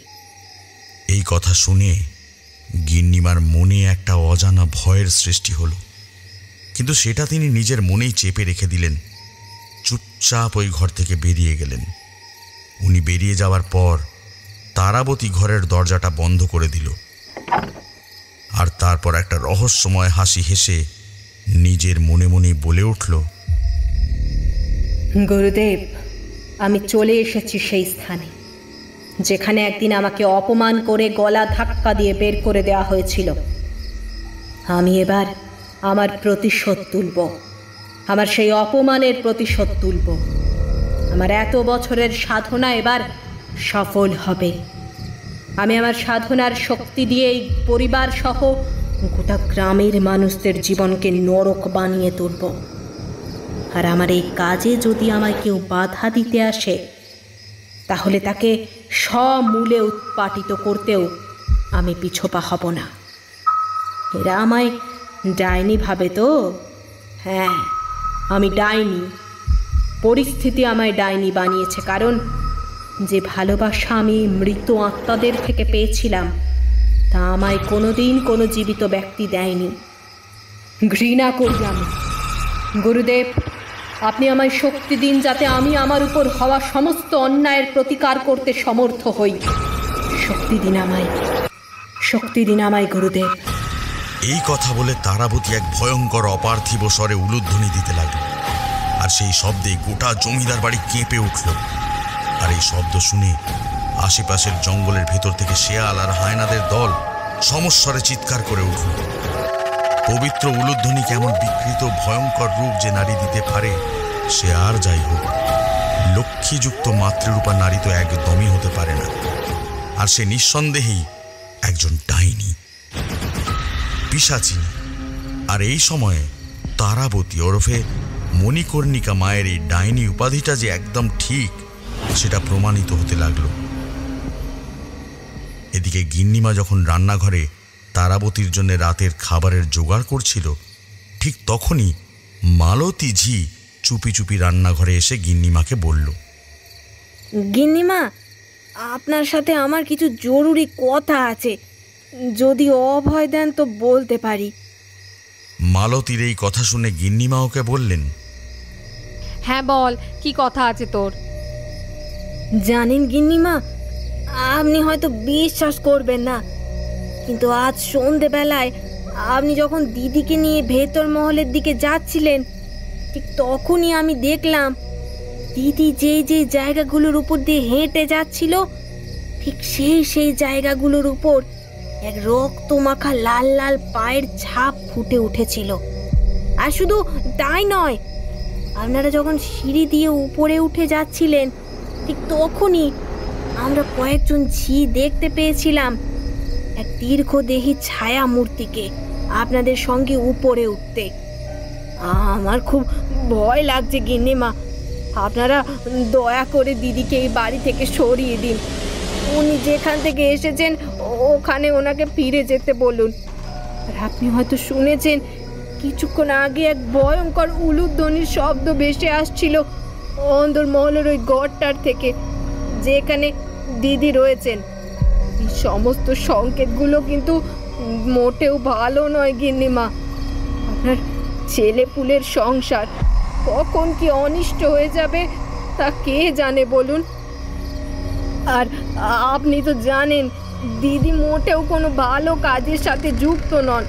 সারা জীবন ধরে শুধু খালি ভূত প্রেত শ্মশান জাদুটোনা এই সমস্ত কিছু নিয়ে মত্ত ছিলেন, আর বেশ কিছু বছর নিরুদ্দেশ ছিলেন। ঠাকুরদা ওনাকে ছোটবেলাতেই বাড়ি থেকে তাড়িয়ে দিয়েছিলেন, আর সেই দিনের পর থেকে আমরা কেউ দিদিকে দেখিনি। কোথায় ছিলেন, কি করতেন, সব কিছু আমরা জানি না। আর এই সমস্ত তান্ত্রিক কাপালিকরা মানুষদের মঙ্গল তো করতেই পারে না, উল্টে ক্ষতিটাই বেশি করে থাকে। তাই বলছি গিন্নিমা, এখনো সময় আছে। সময় থাকতে থাকতে ওই অপয়া মহিলাকে এ বাড়ি থেকে সরিয়ে দিন, না হলে যে কোনো দিন বড় সড়ো কোনো বিপদ ঘটে যাবে। চুপ কর মালতী, এসব কথা কাউকে বলিস না। কর্তামশাই যদি এসব শোনেন তাহলে তোর আর আমার দুজনেরই গদ্দান যাবে। উনি ওনার বোনকে নিজের প্রাণের থেকেও বেশি ভালোবাসেন, তাই উনি ঠাকুরজির বিরুদ্ধে একটাও বাজে কথা শুনতে রাজি হবেন না। তাই তুই আমাকে যা বলার বলেছিস, কিন্তু আর কাউকে এসব কথা বলবি না। এই কথা পাঁচকান হতে বেশি সময় লাগবে না, আর তখন বদনাম আমাদের এই পরিবারেরই হবে। তার থেকে বরং তুই এই খাবারের থালাটা দোতলায় ঠাকুরজির ঘরে দিয়ে আয়। আমি ততক্ষণ তোর কর্তামশাইকে খাবারটা দিয়ে আসি, যা তুই। এরপর গিন্নিমা মালতীর হাতে খাবারের থালাটা দিয়ে দিলেন, আর মালতী এবার ওই থালাটা নিয়ে চলে গেল দোতলায়, সেই ঘরে যেখানে তারাবতী ছিল। এরপর আর সেদিন রাতে তেমন কিছু ঘটল না, কিন্তু সেদিন মধ্যরাতে যখন সবাই ঘুমে আচ্ছন্ন ছিল, ঠিক তখনই জমিদারবাবু আর গিন্নিমার একমাত্র বছর দশেকের ছেলে শ্যামল প্রকৃতির ডাকে সাড়া দিতে ঘুম থেকে উঠে নিজের ঘরের দরজাটা খুলে দোতলার শেষ দিকে ছাদে ওঠার সিঁড়ির কাছের কলঘরে যাবার জন্য ঘর থেকে বেরিয়ে এলো। বাইরে তখন নিকষ কালো অন্ধকার, আর ওকে কলঘরে যেতে হলে ওই লম্বা টানা বারান্দা দিয়ে হেঁটে যেতে হবে একদম শেষ প্রান্তে। কিন্তু এই সময় ওর বুকটা কিরকম যেন ঢিপ ঢিপ করছিল, আর তাই সে ওখানেই কিছুক্ষণ পাথরের মূর্তির মতো দাঁড়িয়ে রইল। ও যখন এইভাবে দাঁড়িয়েছিল, ঠিক তখনই ওর কানে এলো এক অপার্থিব নারী কণ্ঠের সুস্পষ্ট সংস্কৃত ভাষায় মন্ত্রোচ্চারণের শব্দ, আর এর সাথে সে শুনতে পেল এক ভয়ঙ্কর উলুধ্বনির শব্দ। আর সেই উলুধ্বনির শব্দ এই নিস্তব্ধ রাত্রিতে যদি কোনো সাহসী ব্যক্তিও শোনে, তাহলে তারও আত্মারাম খাঁচা ছাড়া হয়ে যাবে। আর সেখানে তো শ্যামল একজন বছর দশেকের ছোট বাচ্চা ছেলে মাত্র, ওর মনে তো ভয় আসবেই। কিন্তু শ্যামল মনের ভয়কে মনের ভেতরেই চেপে রেখে এক পা করে এগিয়ে চলল ওই অন্ধকার বারান্দার ঘরে, ওই উলুধ্বনির উৎসের দিকে। ঠিক এইভাবে কিছুক্ষণ ওই বারান্দা ধরে হাঁটার পর শ্যামল এসে উপস্থিত হলো দোতলার সেই বড় ঘরটায়, যেখানে তারাবতী ছিল। সেখানে পৌঁছে ও দেখল ঘরের দরজাটা ভেজানো ছিল, আর ঘরের ভিতর থেকে এক বিশ্রী শ্মশানের পোড়া ছাইয়ের গন্ধ বেরিয়ে আসছিল। মনে হচ্ছিল যেন এই স্থান একটা শ্মশান ভূমি। কিন্তু তবুও সে এবার কৌতূহলবশতই মনে সাহস এনে আস্তে আস্তে ওই ঘরের দরজাটা খুলে দিল, আর দরজাটাও এক বিকট ক্যাঁচ ক্যাঁচ শব্দে খুলে গেল। দরজাটা খুলতেই ওর চোখের সামনে ভেসে উঠল কিছু ভয়াবহ দৃশ্য, যেগুলো যে কোনো সাহসী মানুষের হৃদস্পন্দন থামিয়ে দেওয়ার জন্য যথেষ্ট ছিল। ও দেখল সারা ঘর জুড়ে ছড়িয়েছিল মরার খুলি আর কালো কাকের পালক, আর ঘরের ঠিক মাঝখানে একটা যজ্ঞকুণ্ড জ্বলছে, আর ওর সামনে বসে আছেন এক মধ্যবয়সী মহিলা, যার পরনে ছিল এক লাল পাড়ের সাদা শাড়ি, আর সিঁথিতে ছিল চওড়া করে পরা লাল সিঁদুর। কপালে ছিল রক্তচন্দনের তিলক, সারা গায়ে পরা ছিল রুদ্রাক্ষের মালা। শ্যামল দেখল ওই মহিলা একটার পর একটা কালো পালকগুলো বিচিত্র সব মন্ত্র পড়তে পড়তে ছুঁড়ে দিচ্ছিল আগুনের ভেতরে, আর ওনার ওই খোলা চুলগুলো শত সহস্র কাল নাগিনীর মতো হাওয়ায় উড়ছিল। শ্যামল আরও দেখল কয়েকদল অস্পষ্ট ছায়ামূর্তি ধীরে ধীরে ওই মহিলার চারপাশে এসে উপস্থিত হতে লাগলো, আর ওদের সবার ওই ছায়া শরীরের মধ্যে দুটো বড় বড় লাল চোখ আগুনের ভাঁটার মতো জ্বলছিল।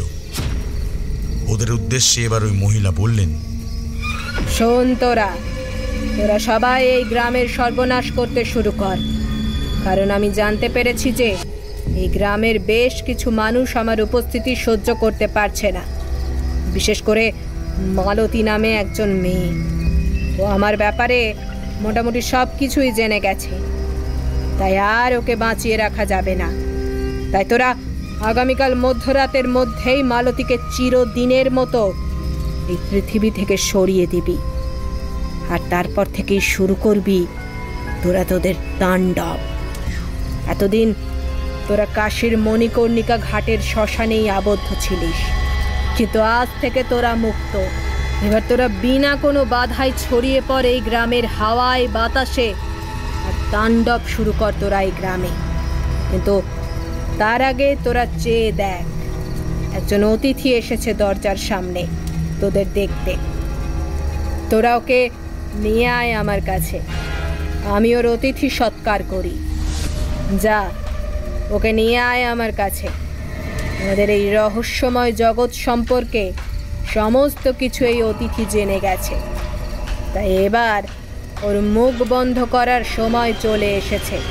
তোরা তোদের খেলা আজ এই মধ্যরাতে এই বাড়ি থেকেই শুরু কর। দেখিস অতিথি সৎকারে যেন কোনো ত্রুটি না থাকে। ও কিন্তু আমার দাদার একমাত্র ছেলে, তাই একটু ভালোভাবে যত্ন আত্তি করিস। এরপর শ্যামল দেখল ওই ছায়ামূর্তির দল ধীরে ধীরে এগিয়ে আসছিল ওর দিকে। বিপদের অনুমান করতে পেরে শ্যামল তাড়াতাড়ি ওইখান থেকে সরে এলো, আর তারপর বারান্দা ধরে ছুটতে ছুটতে নিজের ঘরে চলে এলো। আর তারপর চুপচাপ বিছানায় শুয়ে ঠকঠক করে ভয়ে কাঁপতে লাগলো। আর তখন ওর কানে ভেসে আসছিল ওই রহস্যময়ী মহিলার অপার্থিব কণ্ঠস্বর। পালিয়ে কোথায় যাবি? তুই যেখানেই যাস না কেন, আমার নাগালের বাইরে তুই কিছুতেই যেতে পারবি না। তোকে আমি আবার আমার কাছে নিয়ে আসবো, আর তোর রক্ত আমি আমার উপাস্য দেবতা শয়তানকে ভোগ লাগাবো। আর তবে গিয়ে আমি অনন্ত শক্তির অধিকারী হব, আর সেদিনই আমার প্রতিশোধের আকাঙ্ক্ষা পূরণ হবে। তৈরি হয়ে যা, তুই তৈরি হয়ে যা। তোর ভাগ্য আজ ভালো বলে তুই আজ রক্ষা পেয়ে গেলি, কিন্তু প্রতিবার কিন্তু এমন হবে না। তোকে আমার এই হাতের নাগালে আসতেই হবে, তখন আর কেউ তোকে রক্ষা করতে পারবে না। এরপর আর সারা রাত ঘুম এলো না শ্যামলের। পরের দিন সকালে একটা কোলাহলের শব্দে ঘুম ভাঙল শ্যামলের।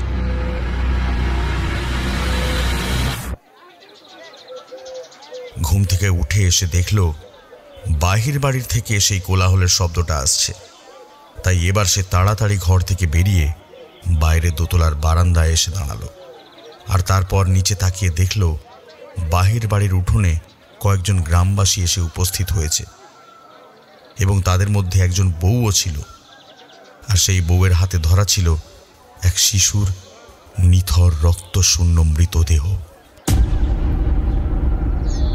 ওই মৃতদেহটাকে হাতে নিয়ে কাঁদতে কাঁদতে ওই বউটা জমিদার বাবুকে বলছিল, কর্তামশাই, কাল রাতে আমার খোকা আমার পাশেই ঘুমোচ্ছিল, কিন্তু মাঝরাতের পর আমার ঘুমটা একটা শব্দে ভেঙে গেল। ঠিক তখনই দেখলাম আমার খোকা আমার পাশে নেই। এই দেখে আমি আমার স্বামীকে ডেকে তুলি, আর তারপর আমরা খোকাকে খুঁজতে খুঁজতে বাড়ির বাইরে চলে আসি। তারপর আমরা আর কয়েকজন গ্রামবাসীদের নিয়ে তন্ন তন্ন করে খোকাকে খুঁজতে লাগি, কিন্তু কোথাও পাইনি। কিন্তু ভোরের দিকে আমরা যখন বাড়িতে ফিরছিলাম, ঠিক তখনই দেখতে পেয়েছিলাম আমাদের বাড়ির দাওয়ায় সাদা কাপড় জড়ানো একটা বাচ্চার মৃতদেহ পড়ে আছে।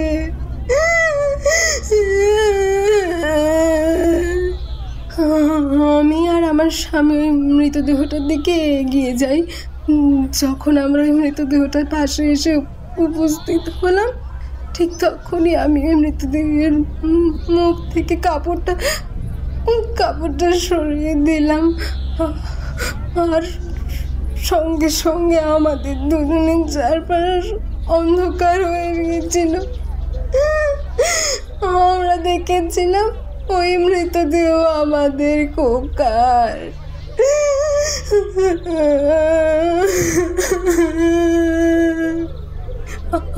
আর ও শরীরে এক ফোঁটাও রক্ত ছিল না, কিরকম যেন একটা ফ্যাকাশে হয়ে রয়েছে, আর শরীরের জায়গায় জায়গায় পোড়া ক্ষতর দাগ।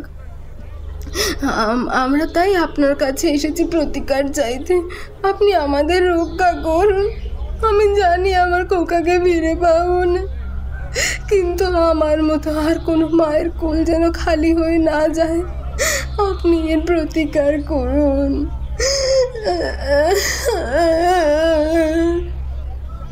ওই বউটার কথা শেষ হবার পর শ্যামল আবার শুনতে পেল সেই ভয়ঙ্কর উলুধ্বনির শব্দ। কিন্তু এইবারের উলুধ্বনির শব্দটা শুধুমাত্র ওই শুনতে পেল। আর এবার ও বুঝতে পারল এই ঘটনার সাথে ওই মহিলার নিশ্চয়ই কোনো যোগসূত্র আছে। কিন্তু ও কিছুতেই ওই মহিলার আসল উদ্দেশ্যটা বুঝতে পারল না। এরপর সবাই ফিরে গেল বাহির বাড়ির থেকে। আর জমিদার বাবুর মুখে নেমে এলো এক রাস চিন্তার কালো মেঘ। এরপর সেদিন দুপুরবেলায় খাওয়ার সময় প্রথম গিন্নিমা শ্যামলের সাথে তারাবতীর আলাপ করিয়ে দিল। ঠাকুরজি, এ হলো তোমার একমাত্র ভাইপো শ্যামল, আর বাবু ইনি হলেন তোমার পিসি, তোমার বাবার একমাত্র ছোট বোন। বেশ কিছু বছর উনি কাশিতে ছিলেন বলে আমাদের সাথে ওনার দেখা হয়নি। এখন কিছুদিন উনি আমাদের সাথেই থাকবেন। গিন্নিমার কথা শুনে তারাবতী একটা রহস্যময় হাসি হেসে বলল, বৌদি, তুমি কিছু চিন্তা করো না। আমি যতদিন এখানে থাকবো ততদিন আমি তোমাদের সবার, বিশেষ করে শ্যামলের খেয়াল রাখবো। ওর সমস্ত সুবিধা অসুবিধাগুলোর প্রতি নজর রাখবো। আর এটা তো আমার কর্তব্য, কারণ ওকে দিয়েই তো আমার অসমাপ্ত কাজ সমাপ্ত হবে। তাই তুমি নিশ্চিন্তে থাকো। তারাবতীর মুখে অসমাপ্ত কাজটার কথা শুনে মনটা কিরকম কুগে উঠল গিন্নিমায়ের। গিন্নিমায়ের মনে সন্দেহ বাসা বেঁধেছে দেখে সঙ্গে সঙ্গে তারাবতী প্রসঙ্গ বদলে দিল। আর তারপরও বলল, আমি যতদিন আছি ততদিন তোমাদের একজন হয়ে এই সংসারের সমস্ত দায়িত্ব কর্তব্যগুলো পালন করব। তোমরা আমাকে বাধা দেবে না কিন্তু। এই কথা বলার পর তারাবতী এক অপার্থিব দৃষ্টি নিয়ে তাকালো শ্যামলের দিকে আর মনে মনে বলল, তুই হবি আমার সাধনার শেষ আহুতি। আগে এই গ্রামের শিশু যুবকদের শয়তানের চরণে নিবেদন করি, তারপর অন্তিম আহুতি হিসাবে এই জমিদার বাড়ির সদস্যদের নিবেদন করব। আর যার মধ্যে প্রধান আহুতি হবি তুই। তোর রক্ত পেলে শয়তান সব থেকে খুশি হবেন, আর আমি লাভ করব অমিত শক্তি। তখন আমার প্রতিশোধ নেওয়া সার্থক হবে। শ্যামল যদি লক্ষ্য করত তাহলে ও ঠিক দেখতে পেত যে তারাবতীর চোখের মণি দুটো তখন আগুনের ভাটার মতো জ্বলছিল।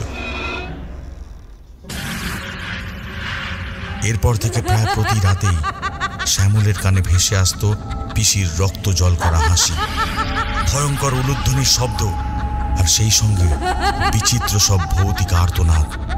আর পরদিন সকালে কোনো না কোনো মৃত্যু সংবাদ শুনতে পাওয়া যেতে লাগলো। এইভাবে বেশ কিছুদিন কেটে গেল। মৃত্যুর সংবাদ বাড়ল বই কমল না। জমিদার বাবু গোটা গ্রামে রাতের বেলায় পাহারা বসিয়েও কোনো সুরাহা করতে পারলেন না। আর তারাবতী সারাদিন নিজের ঘরের মধ্যেই দোর বন্ধ করে থাকত। আর তন্ত্রবিদ্যায় নতুন নতুন অলৌকিক ক্রিয়ার অভ্যাসের মাধ্যমে ঘরে বসে থেকেই এইভাবে নিত্যদিন নানা রকমের অশুভ ঘটনা ঘটাতেই লাগলো। গ্রামবাসীদের মনে এবার সন্দেহ দানা বাঁধতে শুরু করলো। আর ওরা বলা বলি করতে লাগলো, ভাই জমিদার বাবু সেই বোন আসার পর থেকেই তো একের পর এক শিশুর মৃত্যুর ঘটনা সহ আরো নানান রকমের অশুভ ঘটনাগুলোর সূত্রপাত ঘটেছে। আমার বিশ্বাস এই সমস্ত ঘটনার পিছনে ওই মহিলারই কোনো হাত রয়েছে। আমাদের মালতী ওই বাড়িতেই তো কাজ করে, আর সে আমাকে বলেছিল যে ওই মহিলা নাকি মোটেও সুবিধাজনক নয়। সে ছোট থেকেই তন্ত্রমন্ত্রের অভ্যাস করত। আরে তাই তো জমিদার বাবুর বাবা ওকে পরিত্যাগ করেছিলেন, আর এখন ও প্রতিশোধ নিতে ফিরে এসেছে। তাই আমাদের আর চুপ করে বসে থাকলে কিন্তু চলবে না। ওই ডাইনির হাত থেকে আমাদের সন্তানদের আর এই গোটা গ্রামকে কিন্তু রক্ষা করতে হবে, না হলে আমাদের সবার সমূহ বিপদ হতে পারে। তোমরা সব ভাইরা আমার সাথে চলো। জমিদার বাড়ি থেকে ওই মহিলাকে টেনে হিঁচড়ে বার করে ওই বটতলার গাছের সাথে বেঁধে পুড়িয়ে মারি, তাহলেই আমাদের শান্তি হবে। চলো ভাইরা, সবাই চলো। এরপর গ্রামের সব যুবকরা সবাই একজোট হয়ে রওনা দিল জমিদার বাড়ির দিকে। আজকে ওরা সবাই তারাবতীকে তার কৃতকর্মের শাস্তি প্রদান করবেই, কারণ তারাবতীর মতো এমন নীচ স্বার্থপর নারীর সাথে এমনটাই হওয়া উচিত ছিল। কিন্তু এই কাজের ফলটা যে কতটা ভয়ঙ্কর হবে সেটা তখন ওদের ধারণাতেই আসেনি। ওরা সবাই একটা সময় পর এসে উপস্থিত হলো জমিদার বাড়ির সামনে। আর তারপর ওদের মধ্যে একজন চিৎকার করে জমিদার বাবুকে বলল, জমিদার বাবু, বাইরে আসুন, আজ আমরা বিচার করতে এসেছি, আর আমরা চাই আপনি এই সময় এখানে থাকুন। আপনার ওই রাক্ষসী ডাইনি বোন নিজের স্বার্থ সিদ্ধির জন্য একের পর এক নিরীহ শিশুদের হত্যা করে চলেছে, আর তার সাথে নানান রকমের অশুভ কাজ করে চলেছে।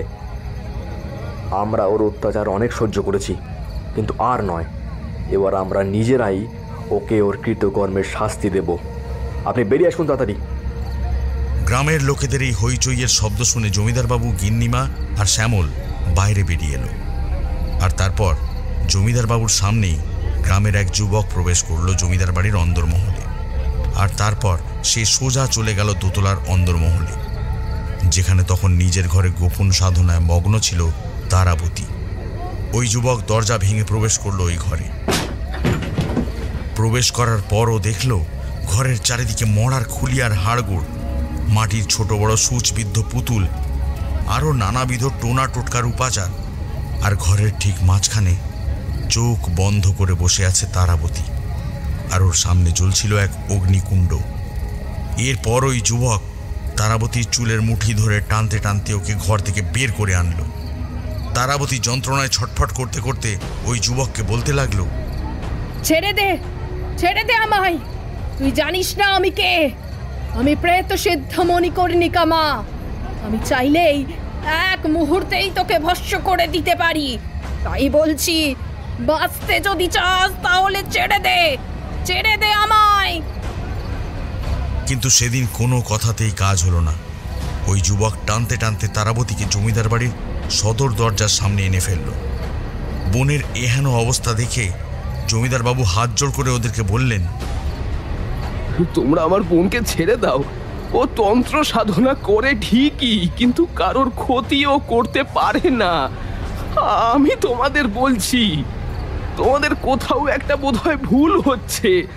তোমরা ওকে মেরো না, ওকে ছেড়ে দাও তোমরা। কিন্তু এই কথায় কোনো লাভ হলো না। গ্রামের যুবকেরা সবাই টানতে টানতে তারাবতীকে নিয়ে যেতে লাগলো বটতলার দিকে।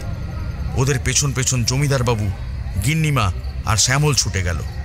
তারাবতী চিৎকার করতে করতে বলল, দাদা, আমাকে বাঁচাও, আমি তোমাদের সাথে থাকতে চাই। দাদা, আমাকে বাঁচাও, আমাকে বাঁচাও তুমি, আমি মরতে চাই না। এইভাবে কিছুক্ষণ চলার পর ওরা সবাই এসে উপস্থিত হলো বটতলায় বটগাছের সামনে। এরপর ওদের মধ্যে একজন যুবক সবার উদ্দেশ্যে বলল, তোমরা সবাই এই ডাইনিটিকে এই বট গাছের সাথে ভালো করে বেঁধে ফেলো, আর তারপর এর গায়ে তেল ঢেলে আগুন লাগিয়ে দাও। তাহলে এই শয়তানি খেলা চিরতরে বন্ধ হয়ে যাবে। বাঁধো, বাঁধো এই ডাইনিকে।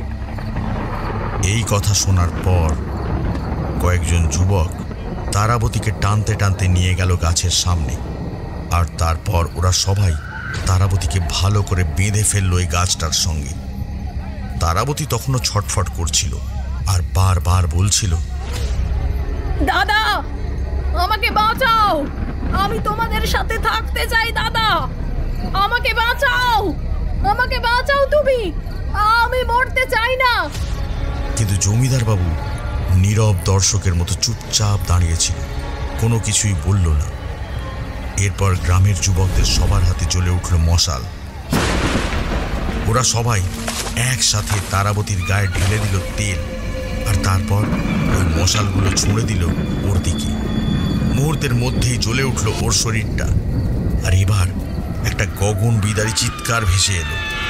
আর এবার তারাবতী ওদের সবার উদ্দেশ্যে বলল,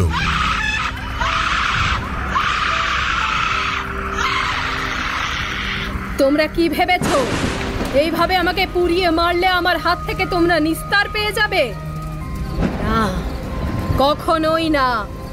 আমি আবার ফিরে আসব, এই গ্রামে আমি আবার ফিরে আসব, আর এক এক করে তোমাদের সবার উপর আমি আমার এই নির্মম মৃত্যুর প্রতিশোধ তুলব। আর শয়তানি তন্ত্র সাধনার শক্তি তোমাদের জীবনকে নরক বানিয়ে তুলবে।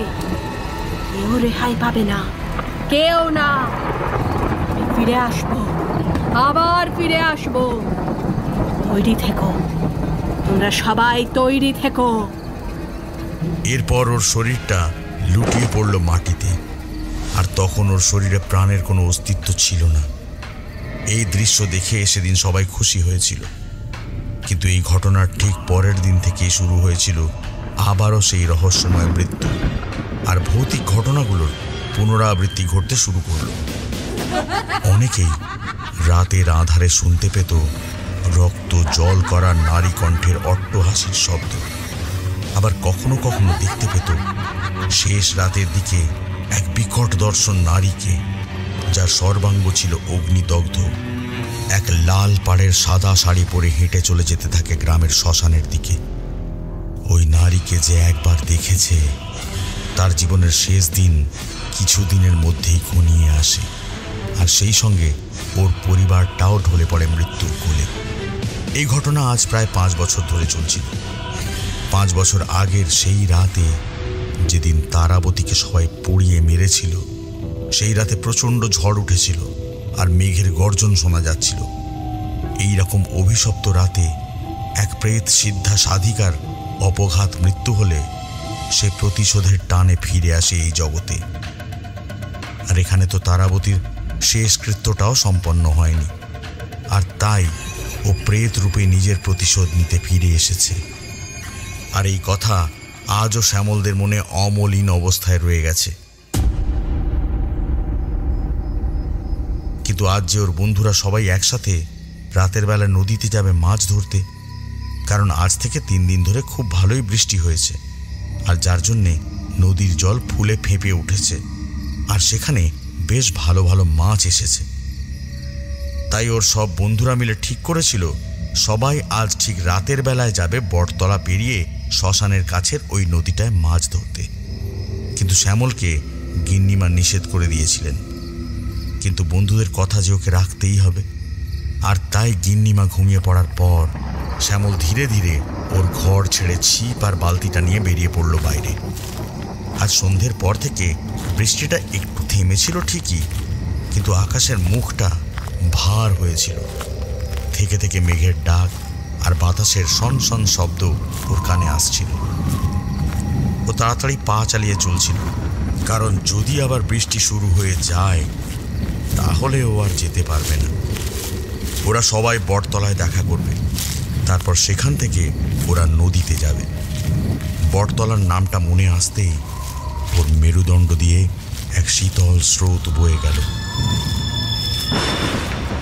কারণ এটাই সেই বটতলা যেখানে আজ থেকে 5 বছর আগে তারাবতী অর্থাৎ তার পিসিকে গ্রামের মানুষরা জীবন্ত পুড়িয়ে মেরেছিল। আর আজ সেই রাত, যেই রাতে এই মর্মান্তিক ঘটনাটা ঘটেছিল। সেই ঘটনার পর 5টা বছর কেটে গেলেও আজও সেই ঘটনার রেশ ওদের সবার মনে ঠিক একই রকমভাবে রয়ে গেছে। এই সমস্ত কিছু ভাবতে ভাবতে শ্যামল এসে উপস্থিত হলো সেই শুনশান বটতলার সামনে। ওই অন্ধকারের মধ্যে ঠিক প্রাগৈতিহাসিক যুগের দানবের মতো দাঁড়িয়েছিল ওই বট গাছটা, আর ওর পাতাগুলো ঝোড়ো হাওয়ায় এলোমেলোভাবে উড়ছিল। শ্যামল যখন এক দৃষ্টে তাকিয়েছিল ওই গাছটার দিকে, ঠিক তখনই ওর কানে ভেসে এলো এক ভয়ঙ্কর উলুধ্বনির শব্দ, আর এই শব্দটা ছিল ওর পূর্ব পরিচিত। ওই শব্দটা আগেও শুনেছিল, আর এবার ওর মনে ভয়ের সৃষ্টি হলো। ওর হাত দিয়ে ছিপ আর বালতিটা পড়ে গেল। ও তখন বুঝতে পারল যে আজ এই দুর্যোগের রাতে ওর বাড়ি থেকে বেরোনো একদমই উচিত হয়নি। তাই এবার সে বাড়ির দিকে যেতে উদ্যত হতেই ওর পা দুটো হঠাৎই স্থির হয়ে গেল। এক পাও এগোতে পারল না। এবার শ্যামল শুনতে পেল এক রহস্যময়ী নারীর অপার্থিব কণ্ঠস্বরের ডাক। কি রে শ্যামল, পিসিমাকে দেখতে এসেছিস বুঝি? তা বেশ ভালোই করেছিস যে তুই নিজেই চলে এসেছিস এখানে। আমি তোকে বলেছিলাম না যে তুই আমার নাগাল ছাড়িয়ে কোনোদিনও বেরোতে পারবি না? আর দেখ, আজ সেটাই হলো। তুই নিজে আমার সামনে এসেছিস। এবার আমি তোর শরীরকে আশ্রয় করে আমার প্রতিশোধ সম্পন্ন করব। আয় আমার কাছে, আয় শ্যামল, আয় আমার কাছে। আর দূরে যাস না, কারণ এখন তুই চাইলেও এখান থেকে ফিরে যেতে পারবি না। আমি আসছি শ্যামল, তোর সামনে আসছি। তোর শরীরটা আমার দরকার শ্যামল। প্রতিশোধ নেব আমি, প্রতিশোধ। এরপর আবারও শ্যামল শুনতে পেল সেই ভয়ঙ্কর উলুধ্বনি, কিন্তু শ্যামলের পা দুটো পাথরের মতো জমে গেছে ওই স্থানে, আর ওর বাকশক্তি যেন হারিয়ে গেছে। মুখ থেকে একটাও শব্দ বেরোলো না। শ্যামল ওখানে দাঁড়িয়ে থাকতে থাকতেই দেখতে পেল ওই বট গাছের পিছনের অন্ধকার থেকে বেরিয়ে আসতে শুরু করলো এক বিকট দর্শন নারী মূর্তি। ওর সারা শরীর ছিল অগ্নিদগ্ধ, মিশমিশে কালো শরীর। চোখের বদলে সেই স্থানে ছিল দুটো বড় বড় গর্ত, আর সেখানে দুটো সাদা পাথরের মতো মণি ছিল। মাথার চুলগুলো এলোমেলোভাবে উড়ছিল খোলা হাওয়ায়। কপালে ছিল একটা বড় সিঁদুরের টিপ। পরনে তার ছিল লাল পাড়ের সাদা শাড়ি। এই দৃশ্য দেখে ভয়ে চোখ বুজল শ্যামল। আর ওই নারী মূর্তি যন্ত্রচালিতের মতো এক পা দুপা করে এগিয়ে আসতে লাগলো শ্যামলের দিকে। আর কিছুক্ষণের মধ্যেই ওই নারী মূর্তি শ্যামলের ঠিক সামনে চলে এলো। তারপর ওই মূর্তি নিজের একটা হাত শ্যামলের মাথায় রাখলো, আর তারপর একটা বিড়বিড় করে মন্ত্র পড়ে ধীরে ধীরে ধোঁয়ার বলয়ের মাধ্যমে প্রবেশ করতে লাগলো শ্যামলের শরীরের মধ্যে। এই সময় শ্যামলের সারা শরীরে এক অসহ্য যন্ত্রণার সৃষ্টি হচ্ছিল, আর তখন ও চিৎকার করে বলে উঠল, ছেড়ে দাও আমায়, আমি তোমার কি ক্ষতি করেছি যে তুমি আমার সাথে এমন করছো? ছেড়ে দাও আমায়, ছেড়ে দাও। এরপর যখন ওই সমস্ত ধোঁয়ার বলয় শ্যামলের শরীরের ভেতরে প্রবেশ করে গেল, তখন শ্যামল জ্ঞান হারিয়ে ওই বটতলায় পড়ে গেল। এখন শ্যামলের শরীর আর শ্যামলের রইল না। এখন এর মালিক তারাবতীর অতৃপ্ত আত্মা।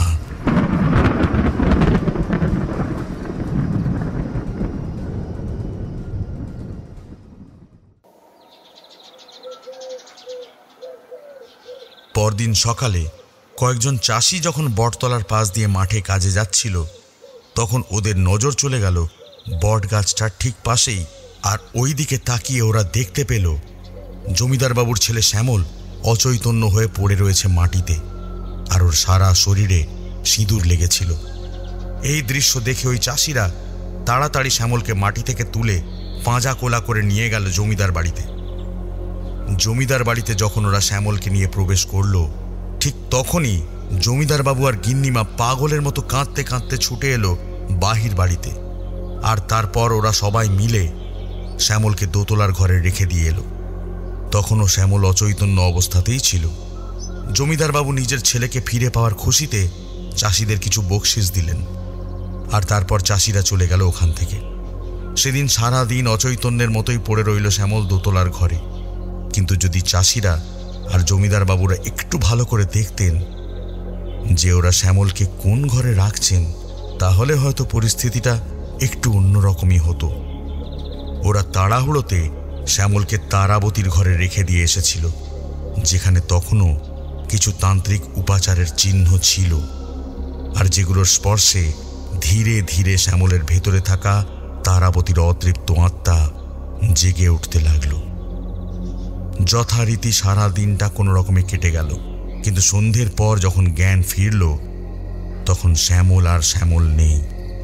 তখনও সম্পূর্ণরূপে তারাবতীর বশে। আবার সেদিন জমিদার বাড়ির সবাই শুনতে পেল সেই ভয়ঙ্কর হাড় কাঁপানো উলুধ্বনি, যেটা ওরা 5 বছর আগে শুনেছিল। আর আবারও গিন্নিমায়ের মুখটা ভয়ে ফ্যাকাশে হয়ে গেল। আর তাই এবার উনি তাড়াতাড়ি গেলেন দোতলায় শ্যামলের কাছে ওকে দেখতে। কিন্তু যখন উনি তারাপতির ঘরে প্রবেশ করলেন তখন উনি দেখলেন ঘরটা প্রায় অন্ধকার হয়ে রয়েছে, শুধু একটা দুটো মোমবাতি জ্বলছে। আর সেই মোমবাতির আলোয় উনি দেখলেন বিছানার উপর অন্ধকারে বসে রয়েছে এক নারী মূর্তি, অন্ধকারে যার সাদা চোখ দুটো জলজল করছিল।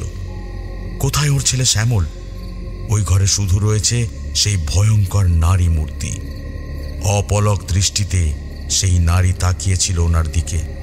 এরপর ধীরে ধীরে ওই নারী মূর্তি গিন্নিমাকে বলল, কি ভেবেছিলে বৌদি? আমি মরে গেছি আর তোমরাও নিশ্চিন্ত হয়ে গেলে? ভুলে গেলে আমার কথা? কিন্তু আমি ভুলতে পারিনি তোমাদের। আর তাই দেখো না, তোমাদের কাছে আবারও ফিরে এলাম। এবার আমি প্রতিশোধ তুলব। আমার এই অবস্থার জন্য যারা দায়ী তাদের সবাইকে আর তোমাদের সবাইকে চরম শাস্তি দেব আমি। তোমরা কেউ নিস্তার পাবে না আমার হাত থেকে। তোমরা সবাই মরবে। এরপর গিন্নিমা দেখল শ্যামল ধীরে ধীরে বিছানা থেকে নেমে আসছে। কিন্তু এ ওর কিরকম রূপ! সারা কপাল জুড়ে লাল সিঁদুর, আর এক হাতে একটা বড় ধারালো ছুরি নিয়ে সে এগিয়ে আসছে ওর দিকে। এই দৃশ্য দেখে গিন্নিমা ভয় পেয়ে গেলেন। এরপর গিন্নিমার সামনে এসে দাঁড়ালো শ্যামল, আর তারপর চোখের নিমেষে শ্যামল ওই ছুরিটা চালিয়ে দিল গিন্নিমার পা লক্ষ্য করে। আর অমনি গিন্নিমার পা থেকে রক্ত ঝরে পড়তে লাগলো, আর তখন উনি ব্যথায় ছটফট করতে লাগলেন। আর এরপর ওনাকে টপকে শ্যামল এবার ছুটে গেল ঝিয়েদের মহলে। আজও মালতীকে মেরে নিজের প্রতিশোধ চরিতার্থ করবে, কারণ এই মালতী একমাত্র জানত তারাবতীর আসল উদ্দেশ্যটা। আর ওরই জন্যে তারাবতীকে মরতে হয়েছিল। যথারীতি শ্যামলরূপী তারাবতী হাতে ওই বড় ধারালো রক্তমাখা ছুরিটা নিয়ে ছুটে গেল ঝিয়েদের মহলে। আর পিছনে পিছনে গিন্নিমাও ছুটে গেলেন ওই ঝিয়েদের মহলে। কিন্তু যতক্ষণে গিন্নিমা ওখানে পৌঁছলো ততক্ষণে অনেকটা দেরি হয়ে গেছিল। শ্যামলরূপী তারাবতী ততক্ষণে মালতীর চুলের মুঠি ধরে চোখের নিমেষেই ওই ছুরি দিয়ে মালতীর গলার নলিটা কেটে দিল। আর নিমেষের মধ্যেই সারা ঘরে রক্তের ফল্গুধারা ছড়িয়ে পড়তে লাগলো। গিন্নিমা যখন ওখানে এলেন ততক্ষণে যা হওয়ার তা হয়ে গেছে। সারা ঘর রক্তে ভেসে যাচ্ছিল, আর মালতী নিথর হয়ে পড়েছিল ওই ঘরের মেঝেতে। এই দৃশ্য দেখে গিন্নিমা ভয়ে সিটিয়ে গেলেন। আর এবার উনি চিৎকার করে বললেন, তোরা সবাই কর্তাবাবুকে খবর দে। দেখ দেখ, সর্বনাশ শুরু হয়ে গেছে। ওই ডাইনি আবার ফিরে এসেছে, প্রতিশোধ তুলবে আমাদের সবার ওপর থেকে। কর্তামশাইকে খবর দে, তোরা তাড়াতাড়ি কর্তামশাইকে খবর দে। চিৎকার চেঁচামেচি শুনে নিজের ঘর থেকে ছুটে এলেন জমিদার বাবু। আর তারপর উনি গিন্নিমার কাছে গেলেন। এবার গিন্নিমা জমিদার বাবুকে জড়িয়ে ধরে কাঁদতে কাঁদতে বললেন, ওগো, ওই ডাইনি তারাবতী আবার ফিরে এসেছে। ও আমাদের ছেলেদের মধ্যে প্রবেশ করে প্রতিশোধ নিতে শুরু করেছে। মালতীকে ও মেরে ফেলেছে, এবার ও আমাদের বাকিদের মেরে ফেলতে উদ্যত হচ্ছে। তুমি এর বিহিত করো। তুমি ভৈরব তান্ত্রিককে খবর পাঠাও, পারলে একমাত্র উনিই পারবেন আমাদের এই বিপদ থেকে রক্ষা করতে। গ্রামের মানুষদের যা সর্বনাশ হবার তা তো এই 5 বছরেই হয়ে গেছে, কিন্তু আর নয়। এই মরণ খেলার সমাপ্তি এবার ঘটাতেই হবে। তুমি আর দেরি করো না গো, আজই খবর পাঠাও ভৈরব তান্ত্রিককে। আর দেরি করো না, আর দেরি করো না, তাড়াতাড়ি খবর দাও। গিন্নিমার কথা শুনে জমিদার বাবু আর দেরি না করে একজন লেঠেল মারফত সেই দিনই ভৈরব তান্ত্রিককে খবর পাঠিয়ে দিলেন। কিন্তু ভৈরব তান্ত্রিক থাকেন হরিনারায়ণপুর ছাড়িয়ে 2 গ্রামের পর নিশিকান্তপুর মহাশ্মশানে। তাই ওনারা আস্তে আস্তে ভোর হয়ে যাবে। কিন্তু ওইটুকু সময়ের মধ্যেই অনেক কিছু ঘটে যেতে পারে। তাই জমিদার বাবু তান্ত্রিককে আনার জন্য একটা জুড়ি গাড়ি পাঠিয়ে দিলেন। লেঠেল সর্দার সেই গাড়িটা চালিয়ে রওনা দিলেন।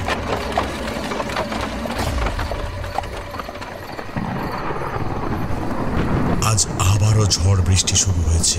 ওহ, সে কি ভয়ঙ্কর রাত! চারিদিক ঢেকে রয়েছে নিকষ কালো অন্ধকারে। থেকে থেকে মেঘের গুরুগম্ভীর ডাক শোনা যাচ্ছিল।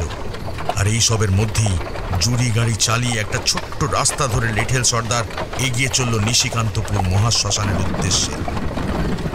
এই পথ দিয়ে খুব তাড়াতাড়ি নিশিকান্তপুরে যাওয়া যায়। এই পথ দিয়ে প্রায় ঘন্টাখানেক চলার পর অবশেষে লেঠেল সর্দার জুড়ি গাড়ি নিয়ে এসে উপস্থিত হলো মহাশ্মশানের কাছে।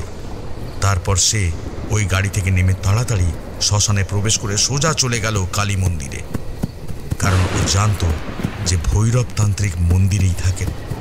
তাই সে তাড়াতাড়ি মন্দিরে গেল, আর ওখানে গিয়েও দেখল ভৈরবতান্ত্রিক চোখ বন্ধ করে চুপচাপ এক মনে রুদ্রাক্ষের মালা হাতে নিয়ে জপ করে চলেছেন। লেঠেল সর্দার এবার ওনার সামনে গিয়ে বসল, আর তারপর ওনাকে ডাকল। বাবা, দয়া করে একবার চোখ খুলুন, আমাদের খুব বিপদ, আমাদের কেবল আপনি রক্ষা করতে পারবেন। আমাদের গ্রামের উপর শয়তানের দৃষ্টি পড়েছে, আপনি ছাড়া আমাদের আর কেউ ওই শয়তানের হাত থেকে রক্ষা করতে পারবে না, দয়া করে আমাদের সাথে চলুন আপনি। লেঠেল সর্দারের কথা শুনে চোখ মেললেন ভৈরবতান্ত্রিক, আর তারপর উনি লেঠেল সর্দারকে বললেন, আমি সব জানি, তারাবতীর অতৃপ্ত আত্মা তোদেরকে অনেক কষ্ট দিচ্ছে, আর তোদের গ্রামকে নরক বানিয়ে তুলতে উদ্যত হয়েছে। কিন্তু চিন্তা নেই, ওকে প্রতিহত করব আমি। চল, আমাকে নিয়ে চল তোদের গ্রামে। আজকে রাতেই যা করার করতে হবে, না হলে কাল সূর্যোদয়ের সাথে সাথেই তোদের জমিদার বাবুর একমাত্র ছেলে শ্যামল মারা যাবে, আর চিরদিনের জন্য তারাবতী অমর হয়ে যাবে। তখন আর কিচ্ছু করার থাকবে না।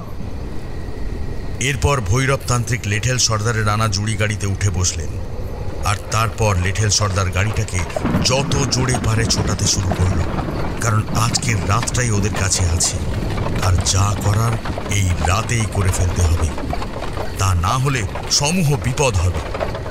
এইভাবে ঝড় বৃষ্টিকে তোয়াক্কা না করে অন্ধকার জঙ্গলে ঘেরা পথকে অতিক্রম করে ঘণ্টাখানেকের মধ্যেই হরিনারায়ণপুর গ্রামের সীমানায় এসে উপস্থিত হয়ে গেলেন তারা। তারপর ধীরে ধীরে ওনারা এসে উপস্থিত হলেন জমিদার বাড়ির সদর দরজার সামনে। গাড়ি থেকে নামতে নামতে ভৈরবতান্ত্রিক শুনতে পেলেন তারাবতীর অতৃপ্ত আত্মার রক্ত জল করা সেই ভয়ঙ্কর উলুধ্বনি। গাড়ি থেকে নেমে ভৈরবতান্ত্রিক লেঠেল সর্দারকে বললেন, লক্ষণ কিন্তু খুব সুবিধার নয়, তাড়াতাড়ি আমাকে ভেতরে নিয়ে চলো, দেরি করো না। যা করার খুব তাড়াতাড়ি করতে হবে।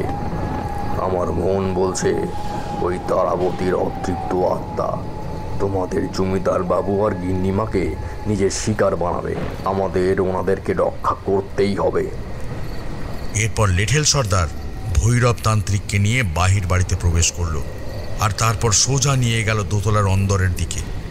সেখানে যেতে যেতে ভৈরবতান্ত্রিকের নাকে এক বিশ্রী মরা পচার গন্ধ আসতে লাগলো, আর এই গন্ধের উৎসটা ছিল ওই দোতলার শেষ ঘরটা, যেখানে তারাবতী ছিল। ভৈরবতান্ত্রিক এবার লেঠেল সর্দারকে বললেন, তুমি যাও লেঠেল সর্দার, জমিদার বাবু আর গিন্নিমাকে আমার আসার খবরটা দাও, আর তোমরা কেউ ঘর থেকে বেরোবে না। এই গঙ্গা জলের ঘটিটা রাখো, এটা ওই জমিদার বাবুর ঘরের ভিতর আর বাইরে ভালো করে ছিটিয়ে দেবে, আর পুরো বাড়িতে সঙ্গে ছিটিয়ে দেবে। এর ফলে একটা অদৃশ্য সুরক্ষা কবচ তৈরি হবে তোমাদের চারপাশে। তখন আর তারাবতীর আত্মা তোমাদের কোনো ক্ষতি করতে পারবে না। এখন তুমি যাও, আমি একাই ওই ঘরে প্রবেশ করব। এরপর ভৈরবতান্ত্রিকের কথা মতো লেঠেল সর্দার পুরো বাড়িতে গঙ্গা জল ছিটিয়ে দিল, আর তারপর জমিদার বাবুর ঘরে প্রবেশ করে জমিদার বাবু আর গিন্নিমাকে পুরো ঘটনাটা বলল, আর এই গঙ্গা জলটা পুরো ঘরে ছিটিয়ে দিল। অন্যদিকে তখন ভৈরবতান্ত্রিক তারাবতীর ঘরের সামনে এসে দাঁড়ালেন, আর ভেতরে তাকিয়ে দেখলেন শ্যামলরূপী তারাবতী ঘরের ভেতরে অগ্নিকুণ্ড জ্বালিয়ে ছুরি দিয়ে নিজের শরীর কেটে সেখান থেকে রক্ত বের করে ওই অগ্নিকুণ্ডে আহুতি দিচ্ছে, আর ভয়ঙ্কর স্বরে উলুধ্বনি দিচ্ছে। এই দৃশ্য দেখে নিজের চোয়ালটাকে শক্ত করে বজ্রকণ্ঠে ভৈরবতান্ত্রিক তারাবতীকে বললেন, বন্ধ কর তোর এই পোষাচিক মরণ খেলা। মরেও শান্তি হয়নি না তোর? তুই আবার সর্বনাশ করার জন্য এখানে ফিরে এসেছিস। আর এই বাচ্চা ছেলেটার শরীরটাকে আশ্রয় করে আবারও তন্ত্রবিদ্যার অপপ্রয়োগ করছিস। এইসব করে তুই কিচ্ছু পাবি না তারাবতী। যে বিদ্যা জনমানুষের কল্যাণে ব্যবহৃত হয় না, সেই বিদ্যা কোনো বিদ্যাই নয়। এখনো সময় আছে, নিজের পাপের বোঝা আর বাড়াস না। ছেড়ে দে এই ছেলেটাকে আর চলে যা। এক্ষুনি চলে যায় পৃথিবী ছেড়ে। আমি তোর মুক্তির পথ প্রশস্ত করে দেব তারাবতী। ভৈরবের এই কথা শুনে শ্যামলরূপী তারাবতী ওর দিকে ভয়ঙ্কর দৃষ্টিতে তাকিয়ে বলল, আমি প্রেত শিক্ষা মণিকর্ণিকা। আমার উপর হওয়া অন্যায় প্রতিশোধ যতক্ষণ না সম্পূর্ণ হচ্ছে, ততক্ষণ আমি এই শরীর ছাড়ব না। দেখি তুই কি করতে পারিস। আমার শক্তির কাছে তোর শক্তি কিচ্ছু না। আমি শ্মশান সিদ্ধা, আমার সাথে লড়তে আসিস না। প্রাণের মায়া থাকলে চলে যা, চলে যা এখান থেকে। এই বলে তারাবতী একটা ত্রিশূল ছুঁড়ে দিল ভৈরবের দিকে। কিন্তু ভৈরবের কাছে পৌঁছানোর আগেই ওই ত্রিশূল ভেঙে গেল। এরপর ভৈরব মহামৃত্যুঞ্জয় মন্ত্র পাঠ করতে করতে কিছু মন্ত্রপুত বিভূতি ছুঁড়ে দিল শ্যামলের দিকে। আর সঙ্গে সঙ্গে শ্যামলের ভেতরে থাকা তারাবতীর অতৃপ্ত আত্মা চিৎকার করে উঠল। আর সেই চিৎকারে গোটা জমিদার বাড়ি কেঁপে উঠল। শ্যামলরূপী তারাবতী এবার ভৈরবের দিকে ছুরি নিয়ে এগিয়ে আসতে থাকে। আর ওর পিছনে পিছনে কিছু বিদেহী আত্মাও এগিয়ে আসতে থাকে ভৈরবের দিকে। ভৈরব এবার চোখ বন্ধ করে বিড়বিড় করে মন্ত্র পড়তে থাকলো নিজের খেয়ালে। আর তারপরে নিজের ঝোলায় থাকা এক পবিত্র রুদ্রাক্ষের মালা ছুঁড়ে দিল শ্যামলের দিকে। আর সেই মালা শ্যামলের গলায় পড়তেই তারাবতী ছিটকে মাটিতে পড়ে গেল। আর ওই ছায়ামূর্তিরা অদৃশ্য হয়ে গেল। এরপর ভৈরব তান্ত্রিক চিৎকার করে শ্যামলকে বললেন, শ্যামল, চেষ্টা করো তুমি ওই অতৃপ্ত আত্মাকে নিজের মধ্যে থেকে বের করে দাও। তুমি পারবে, আমি জানি তুমি পারবে। লড়াই করে যাও, ওর সাথে লড়াই করো। তোমাকে জিততেই হবে। ওকে নিজের শরীর থেকে বের করে দাও শ্যামল, বের করে দাও। শ্যামল এবার একটা বিকট শব্দে চিৎকার করে উঠে ধীরে ধীরে নিস্তেজ হয়ে পড়ল। আর সঙ্গে সঙ্গে ওর শরীরের ভেতর থেকে তারাবতীর অতৃপ্ত আত্মা বেরিয়ে এলো। তারাবতীর অতৃপ্ত আত্মা প্রচন্ড আক্রোশে চিৎকার করে ভৈরবকে বলল, ওরে তান্ত্রিক, তুই আমার পরিকল্পনাকে এইভাবে ধূলিসাৎ করে দিতে পারিস না। আমি কিছুতেই তোকে জিততে দেব না। তোকে আমি শেষ করে দেব। এই বলে তারাবতী ভৈরবের গলা টিপে ধরল। আর ভৈরব তখন ওর গলায় পড়ে থাকা সেই রুদ্রাক্ষের মালাটা কোনো মতে গলা থেকে খুলে মনে মনে মহাকাল ভৈরবের নাম স্মরণ করে পরিয়ে দিল তারাবতীর গলায়। আর সঙ্গে সঙ্গে তারাবতী তীর বেগে পেছনে সরে গেল। আর তীব্র যন্ত্রণায় ছটফট করতে করতে বলল, তুই আমার কি সর্বনাশ করলি? আমি যে মরে যাচ্ছি, আমার সারা শরীর চলে যাচ্ছে। তুই এটা ঠিক করলি না তান্ত্রিক, ঠিক করলি না। এর পরিণাম তোকে ভুগতে হবে, ভুগতেই হবে। এরপর ধীরে ধীরে তারাবতীর শরীরটা ধোঁয়ার বলয়ে পরিণত হয়ে গেল। তারপর ভৈরব তান্ত্রিক একটা কৌটোর মধ্যে ওই ধোঁয়ার বলয়টাকে ভরে নিলেন। একটা লাল রঙের কাপড় দিয়ে সেই কৌটোর মুখটা বন্ধ করে দিলেন। এইভাবে শেষ হলো তারাবতীর জীবন। আর রক্ষা পেল জমিদার রমাকান্ত রায় বাহাদুরের পরিবার আর হরিনারায়ণপুর গ্রাম।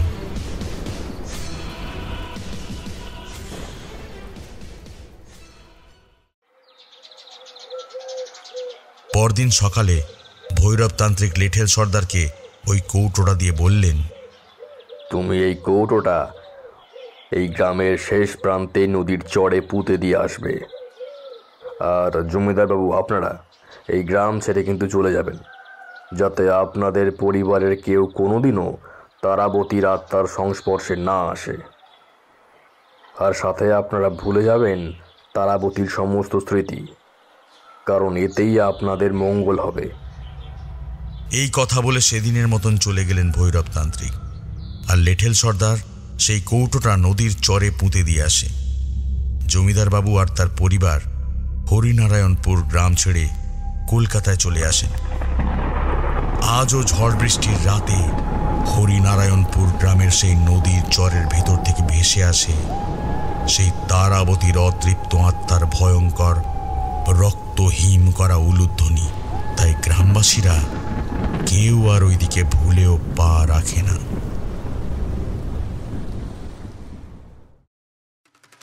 শেষ হলো আমাদের আজকের গল্প দুর্যোগের রাত।